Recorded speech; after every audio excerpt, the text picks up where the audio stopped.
أعوذ بالله من الشيطان الرجيم بسم الله الرحمن الرحيم يا أيها الذين آمنوا إذا تداينتم بدين إلى أجل مسمى فاكتبوه وليكتب بينكم كاتب بالعدل صدق الله المولانا العظيم. عن أبي هريرة رضي الله عنه قال قال رسول الله صلى الله عليه وسلم نفس المؤمن معلقة بدينه حتى يقضى عنه رواه البخاري. وقال الله تعالى في شأن حبيبه الكريم إن الله وملائكته يصلون على النبي يا أيها الذين آمنوا صلوا عليه وسلموا تسليما. اللهم صل على سيدنا محمد وعلى آله وأصحابه افضل صلواتك وعدد معلوماتك وبارك وسلم. حاضرین محترم، ہم مسلمان ہیں، اسلام ہمارا مذہب ہے، قرآن کریم ہماری دینی اور آسمانی کتاب ہے، حضرت محمد عربی صلی اللہ علیہ وسلم ہمارے نبی و رسول ہیں، خانہ کعبہ ہمارا قبلہ ہے اور ہم صرف ایک خدا کی عبادت کرتے ہیں۔ مسلمان کا مطلب اسلام کے تمام اصول، ضوابط، قوانین پر عمل کرنے والے کو مسلمان کہتے ہیں۔ یوں تو مسلمان کے لفظی معنی سلامتی دینے والے کے، امن دینے والے کو مسلمان کہتے ہیں۔ تو جب کوئی بندہ اسلام میں داخل ہو جاتا ہے، جب کوئی بندہ مسلمان ہو جاتا ہے یا اسلام کے پیٹ میں پیدا ہوتا ہے تو اس کے لیے اسلام کے اصول پر عمل کرنا بے حد ضروری ہو جاتا ہے۔ اسلام نے بندے پر جو عبادات، معاملات اور جو حقوق عائد کیے ہیں، اگر ہم اس کی تقسیم کریں تو تین اصول ہیں یا تین چیزیں ہیں جو بندے مومن پر ضروری ہیں۔ پہلی چیز کا تعلق اس کے عقائد سے ہے، یعنی اسلام لانے کے بعد کن عقائد کو ماننا اور اس پر عمل کرنا ضروری ہے۔ دوسرا معاملات ہے، لوگوں کے ساتھ کیسے برتاؤ کرے۔ تیسرا ہے اخلاقیات۔ یہ تین چیزیں ہیں جن پر مکمل طور پر عمل کرنے والے کو مسلمان کہتے ہیں۔ اگر ہم دیکھیں تو ہم میں سے غالباً بہت ہی کم لوگ ہوں گے جو ان تین چیزوں پر کھرا اترتے ہیں۔ اگر ان تین چیزوں پر ہم کھرے اترے تو پھر واقعی ہم مسلمان کہلانے کے لائق ہیں۔ عبادات کا تعلق عقائد کے بعد ہے۔ عقیدے میں تو سب متفق ہیں کہ اللہ ایک ہے، اس کے سوا کسی کی عبادت نہ کی جائے۔ محمد عربی صلی اللہ علیہ وسلم اللہ کے سچے رسول ہیں، یہ بھی سب مانتے ہیں۔ مرنے کے بعد دوبارہ اٹھنا ہے، یہ بھی سب کا ایمان ہے۔ اپنی زندگی بھر کے اعمال رب کی بارگاہ میں پیش کیے جائیں گے، اس کا حساب دینا ہے، یہ بھی سب مانتے ہیں۔ اب دوسرا درجہ عبادات کا ہے۔ ہر مسلمان مرد عورت بالغ پر 5 وقت کی نمازیں فرض عین ہے، انفرادی طور پر ادا کرنا ہی کرنا ہے، اس کے لیے کوئی چھٹکارا نہیں ہے۔ اس کے ساتھ اگر صاحب مال ہے تو زکوٰۃ فرض ہے، اگر صاحب استطاعت ہے تو زندگی میں 1 مرتبہ حج فرض ہے۔ ماہ رمضان اگر حاصل ہو جائے، صحت مند ہے تو ماہ رمضان کے روزے فرض ہے۔ تو عبادات کا معاملہ بہت ہی مختصر ہے۔ اب اس کے بعد آتا ہے معاملات کا معاملہ۔ یہ معاملات کا میدان بڑا وسیع ہے۔ صرف لا الہ الا اللہ محمد رسول اللہ نماز پڑھ لینے سے مومن کامل مسلمان نہیں ہوتے۔ مسلمان کی کسوٹی، مسلمان کی پہچان معاملات کے درست ہونے پر۔ جس کا معاملہ درست ہوگا یقیناً وہ جنتی ہوگا۔ اسی لیے حضور صلی اللہ علیہ وسلم نے ارشاد فرمایا خیرکم خیرکم لأہلہ، اور ایک مقام پر فرمایا احسنکم احسنکم خلقا، تم میں سے وہ شخص سب میں بہترین ہے جس کے اخلاق سب سے اچھے ہوں۔ اخلاق کا تعلق بھی معاملات سے ہے۔ اب معاملات میں والدین کے ساتھ کیسے معاملات ہو، بیوی کے ساتھ کیسے معاملات ہو، بچوں کے ساتھ کیسے معاملات ہو، پڑوسیوں کے ساتھ، ہم وطن لوگوں کے ساتھ، اور کاروبار تجارت کرنے والے ہیں تو ان کے ساتھ کیسے معاملات ہو، یہ از حد ضروری ہے۔ اگر معاملات درست نہیں ہیں، ایمان بھی ہے عبادتیں بھی ہے، تو پھر وہ کامل مومن نہیں ہے۔ تو معاملات میں سے بہت سی چیزیں ہیں، ان میں سے آج ہم ایک چیز پر گفتگو کریں گے، وہ ہے قرض کا لینا اور قرض کا دینا۔ یہ بھی معاملات میں آتا ہے۔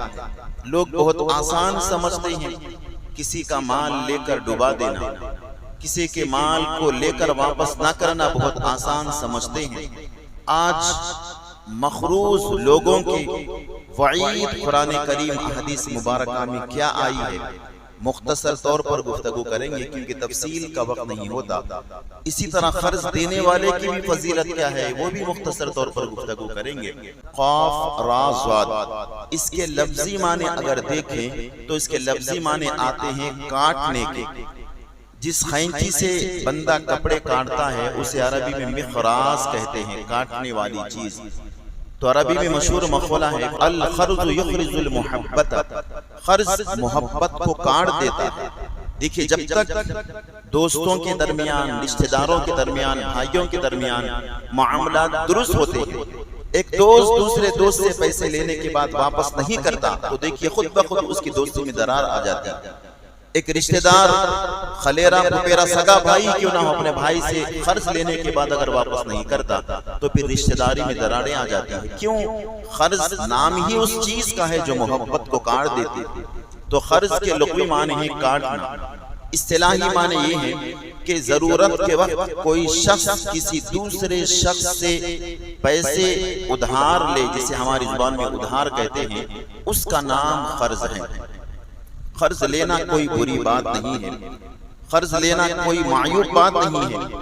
ہمارے نبی محمد عربی صلی اللہ علیہ وسلم کی سیرت مبارکہ جب ہم تفصیل سے مطالعہ کرتے ہیں تو ہمارے نبی نے بھی بہت سارے لوگوں سے قرض لیا، حتیٰ کہ مسلمان تو مسلمان، غیر مسلموں، عیسائیوں، یہودیوں سے بھی حضور نے قرض لیا۔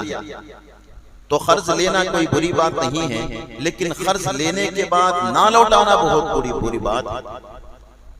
اللہ کے حبیب صلی اللہ علیہ وسلم نے ارشاد فرمایا، میں جب معراج کی شب جنت اور دوزخ کا مشاہدہ کیا، جنت کے دروازے پر پہنچا تو جنت کے دروازے پر جلی حروفوں کے ساتھ لکھا ہوا تھا، اللہ کے راستے میں صدقہ کرنے والے کے لیے 10 نیکیاں، اور اللہ کے واسطے کسی پریشان شخص کو قرض دینے والے کے لیے 18 نیکیاں۔ تو میں نے پوچھا جبرائیل یہ کیا معاملہ ہے؟ اللہ کے راستے میں صدقہ دینے والے کو نیکیاں کم ہیں، قرض دینے والے کو نیکیاں زیادہ ہیں، اس کا کیا سبب ہے؟ تو جبرائیل نے عرض کیا کہ یا رسول اللہ، صدقہ دینے والا یا کوئی شخص مانگنے والا وہ ضرورت پر بھی مانگتا ہے، بغیر ضرورت کے بھی مانگتا ہے۔ اگر کسی کے پاس کھانے کے لیے چیز ہے تو بھی مانگتا ہے، نہیں ہے تو بھی مانگتا ہے۔ اس میں دونوں چیزوں کا امکان ہے کہ اسے پیسوں کی ضرورت ہوگی یا نہیں ہوگی، لیکن اس کے باوجود اگر بندہ قرض کے علاوہ صدقہ دیتا ہے تو اسے 10 نیکیاں ہیں۔ کسی شخص نے اللہ کے نام پر آپ سے سوال کیا، آپ نے اسے بغیر کسی سوال کے دے دیا تو دینے والے کو 10 نیکیاں ہیں۔ اب یہ نہیں دیکھیں گے کہ بھائی تو گاڑی پہ آ کر مانگ رہا ہے، تیرے کپڑے لباس اچھا ہے۔ حضور نے یہاں تک فرمایا اگر کوئی شخص سواری پر سوار ہو کر آ کر اگر تم سے سوال کرے کسی پیسے کا تو اس سے جواب دیے بغیر تم یا تو دے دو، اگر نہیں ہے تو معافی چاہ۔ ہم بزرگوں کو بچپن میں دیکھا کرتے تھے کہ گھر پہ جب فقراء آتے اگر کچھ ہوتا تو کھانے کے لیے دیتے تھے، نہ ہوتا تو معافی مانگ لیتے تھے، بھائی معاف کرو۔ لیکن آج معاملہ بدل گیا ہے، چھڑکیوں پر، گالیوں پر، دھکے دینے پر آ گیا۔ تیری حالت دیکھ تو مانگ رہا ہے، تیرے کپڑے میرے کپڑوں سے اچھے ہیں، تیرے پاس اچھی گاڑی ہے، آپ کو معلوم ہمیں معلوم نہیں ہے کہ کون کس کے کیا حالات ہیں، کیوں مانگ رہا ہے۔ الغرض مانگنے والا ضرورت کے لیے بھی مانگتا ہے، بغیر ضرورت کے بھی مانگتا ہے، لیکن جو قرض لینے والا ہے وہ ضرورت کی بنا پر ہی قرض لیتا ہے۔ 90%، 5-10% اگر کوئی پاس پھرانے والے ہو تو الگ معاملہ ہے، اکثر لوگ ضرورت کے وقت ہی قرض لیتے ہیں، تو ضرورت کے وقت لینے والے کو دینے والے کے لیے 18 گنا زیادہ نیکیاں ہیں۔ یہ اللہ کے حبیب صلی اللہ علیہ وسلم نے ارشاد فرمایا۔ اب قرض کے متعلق قرآن کریم کی جو آیت کریمہ تلاوت کی گئی ہے، قرآن کریم کی سب سے طویل آیت یہی ہے سورہ بقرہ کی۔ آپ دیکھ لیجئے قرآن سورہ بقرہ کے ختم ہونے سے پہلے آخری رکوعات میں سے ہے، اللہ تعالیٰ کا ارشاد ہے، یا ایھا الذین آمنوا، اے ایمان والو، اذا تداینتم بدین الی اجل مسمى فاکتبوہ ولیکتب بینکم کاتب بالعدل۔ اے ایمان والو، جب آپس میں قرض لینے دینے کا معاملہ آئے تو تم لکھ لیا کرو اور کسی کو گواہ بنا لو۔ 3 اصول اسلام نے بیان فرمائے ہیں قرض لینے کے لیے یا قرض دینے کے لیے۔ سب سے پہلے چیز لکھ لیا کرو۔ دوستی، ارے بھائی امام صاحب، ارے آپ سے کیا لکھوانا، امام صاحب، موذن صاحب، صدر صاحب، یہ سب اچھے ہو سکتے ہیں لیکن معاملہ لکھ لیا جائے۔ ارے حضرت آپ تو بڑے آدمی، آپ سے کیا؟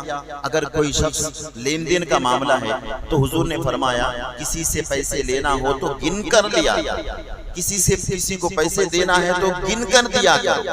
اب ہم کہتے ہیں ارے آپ ایسا غلط کر ہی نہیں سکتے۔ یقیناً آپ کی شخصیت مسلم ہے، دھوکہ نہیں ہو سکتا، غلطی تو ہو سکتی ہے۔ میں نے کسی کو اگر پیسے دیے ہیں، 10,000 کا مطالبہ تھا، میں نے 10,000 دیے، ہو سکتا ہے میرے گننے میں کمی ہوئی ہوگی، 10,000 کی جگہ میں 9,500 دے دیا ہوں۔ اب آپ کے ہاتھ میں پہنچ گئے ہیں، ارے امام صاحب تو ایسا نہیں کر سکتے، جیب میں ڈال دیے۔ بعد میں جانے کے بعد جب آپ کہیں گے 500 کم ہے تو اب شکوک پیدا ہوگی، بھائی میں تو آپ کو 10,000 دیا تھا، آپ 9,500۔ اسی لیے اختلاف نہ ہو، سامنے ہی گن لیں۔ وہ کوئی بھی علامہ الدہر ہوں گے، کوئی بھی اللہ کے ولی ہوں گے، معاملہ شفاف ہونا، پیسے گن کے دینا، گن کے لینا۔ تو کسی کو قرض دے رہے ہیں تو اسلام نے حکم دیا ہے کہ پہلے لکھ لیا کرو 2 باتیں، کتنے پیسے دیے ہیں، اتنے پیسے دیے ہیں۔ اس کے بعد دوسرا حکم یہ ہے کہ بھائی صاحب کب لوٹا رہے ہیں، when you return، آپ کب لوٹا رہے ہیں وہ تاریخ بھی لکھ لیا کرو۔ تیسری چیز، کسی کو گواہ بنا لو، انکار کر سکتا ہے، اسلام کے اصول ہیں، یہ اصول پر عمل نہیں کرتے۔ بہت سارے لوگ ہوں گے، بھائی میں ان کو 10 لاکھ روپے خرچ دیا تھا، وہ واپس نہیں کر رہے ہیں، پوچھا کہ کچھ لکھا پڑی ہے، نہیں زبانی دی دی، تو آپ غلطی کریں۔ اسلام کے اصول کو آپ نے نہیں اپنایا، ارے نہیں وہ بہت اچھے سمجھ کے میں نے دیا۔ پیسے ہاتھ میں آنے تک سب ولی نظر آتا ہے، پیسے آنے کے بعد اچھے اچھوں کی نیتیں تبدیل ہو جاتی ہے۔ اختلاف نہ ہو، اسلام نے حکم دیا کہ 3 باتوں کا خیال رکھیں، اگر نہیں رکھیں گے تو پھر اختلافات ہوں گے، لڑائیاں ہوں گی، جھگڑے ہوں گے، نہ جانے کیا کیا چیزیں ہوں گے۔ یہ اسلامی اصول ہے۔ اب اللہ کے حبیب صلی اللہ علیہ وسلم نے کیا فرمایا ہے، 2-3 حدیثیں بھی ہم سن لیتے ہیں۔ حضور اکرم صلی اللہ علیہ وسلم نے ارشاد فرمایا، نفس المؤمن معلقۃ بدینہ حتی یقضى عنہ، بخاری شریف کی حدیث ہے۔ اللہ کے حبیب صلی اللہ علیہ وسلم نے ارشاد فرمایا، انسان کی جان اس کے قرض کے بدلے میں لٹکی ہوئی ہوتی ہے جب تک کہ ادا نہ کر دے۔ کیا مطلب ہے؟ ایک شخص کا انتقال ہوا، اللہ کے حبیب صلی اللہ علیہ وسلم کی عادت مبارکہ تھی کہ ہر مسلمان کی جنازہ آپ ہی پڑھایا کرتے تھے، لیکن سوال پہلے کیا کرتے تھے جنازہ پڑھانے سے پہلے، جو بھی جنازہ لایا جاتا آپ پوچھتے کہ لوگوں کیا یہ مخروض تھا، قرضدار تھا؟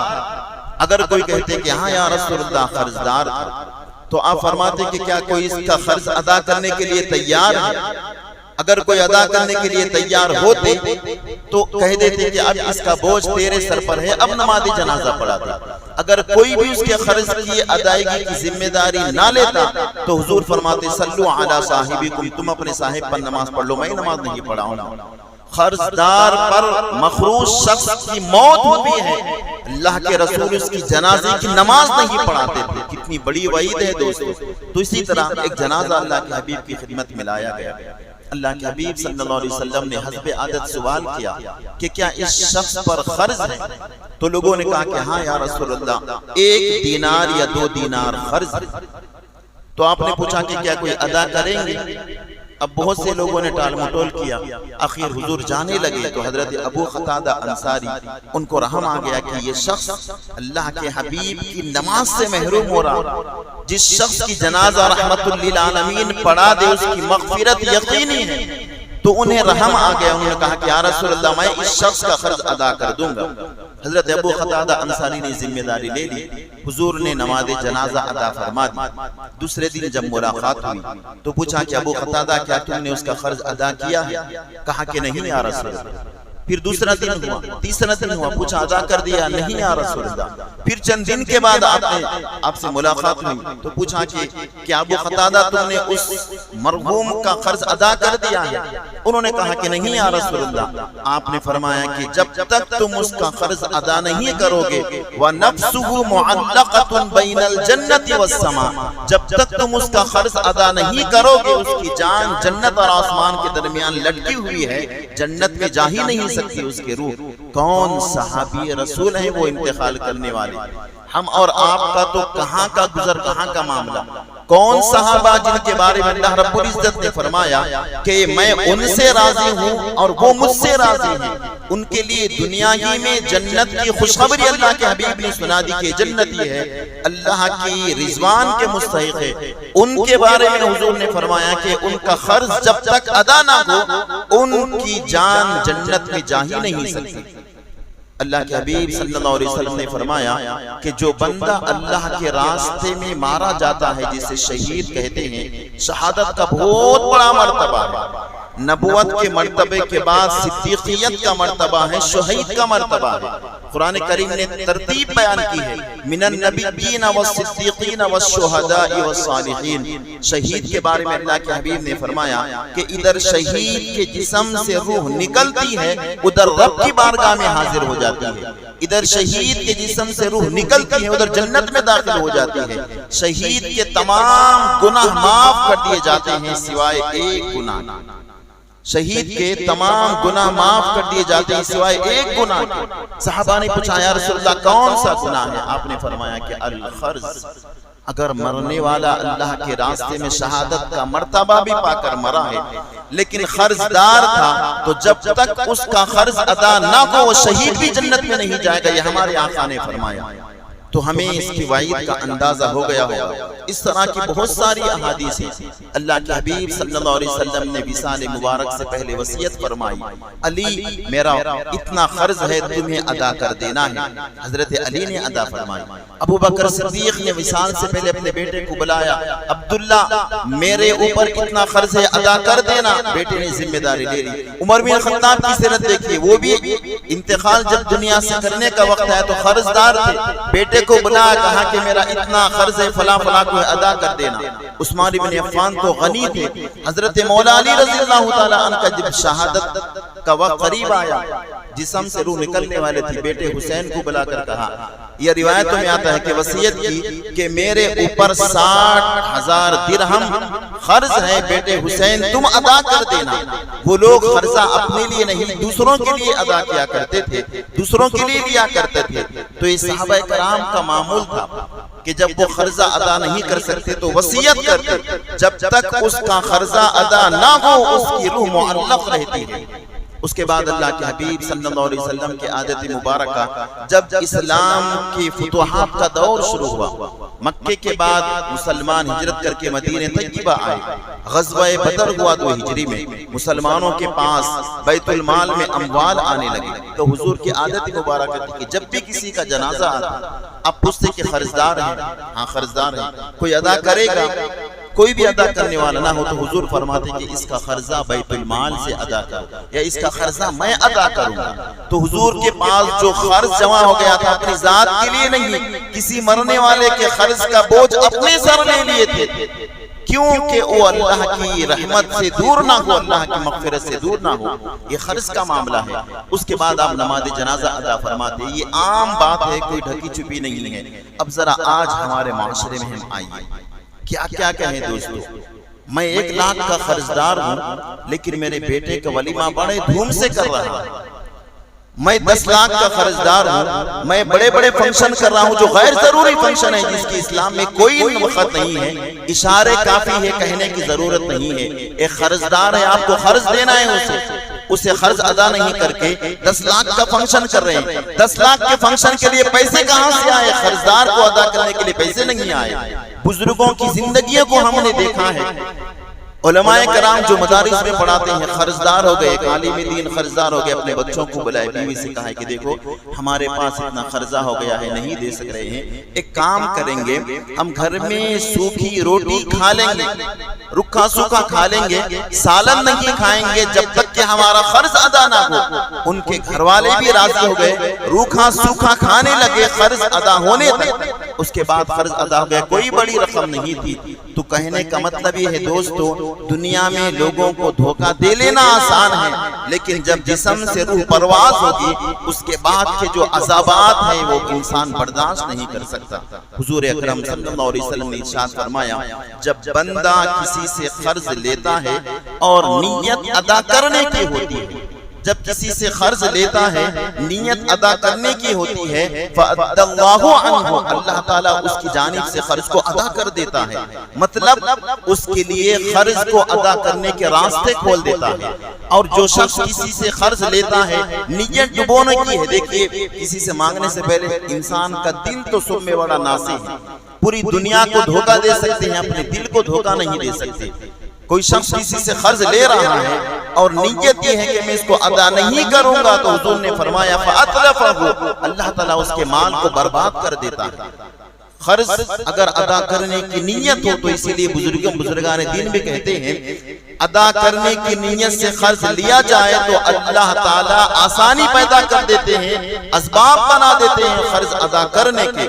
اگر نیت بری ہو نہ قرض ادا کر سکتے ہیں، جو قرض پیسہ لیا ہے وہ بھی برباد ہو جاتا ہے۔ تو قرض بہت ہی بری چیز ہے، 1 روپیہ ہی کیوں نہ ہو، 1 لاکھ ہی کیوں نہ ہو، 10 لاکھ ہی کیوں نہ ہو، یہ قرض ہے، آپ کو ادا کرنا ہی ہے۔ جب تک ادا نہیں کریں گے اللہ رب العزت کی رحمت اور مغفرت نہیں ہوگی۔ اچھا دنیا میں کوئی قرض ادا نہیں کیا، اب آخرت کا معاملہ آ گیا، اب کیا ہوگا؟